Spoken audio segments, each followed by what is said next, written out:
Hello and welcome to pH Chemistry. Today's explainer is acids. They release hydrogen ions in water. By the end of this video you'll know what acids do, the difference between strong and weak, and the difference between strong and concentrated. An acid is a substance that releases hydrogen ions, H+, when dissolved in water. Strong acids, like HCl, H₂SO₄, and HNO₃, fully ionize in water, whereas weak acids, like ethanoic and citric, only partially ionize. More H+ ions means lower pH. Three things. 1. Acids release H+ when dissolved. 2. Strong versus weak is about how much they ionize. 3.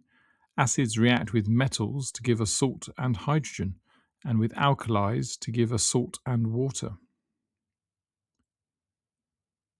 Common slip: confusing strong with concentrated. They mean different things. Strong is about ionization. What proportion releases H+ ions? Concentrated is about how much acid is dissolved in the water. You can have a dilute strong acid or a concentrated weak acid. Quick example: HCl goes to H+ plus Cl- in water. 100% ionized, so a strong acid. Whereas CH3COOH only ionizes about 1%. That's ethanoic acid, a weak acid.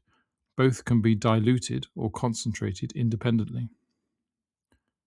Right, if any of this is going to stick beyond this video, drop into phmaths.com to practice.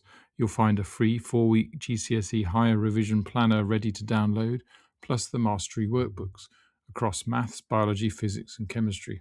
One for every higher topic, every answer fully worked, every common slip flagged for each subject. Simple explanations, serious results. See you next video.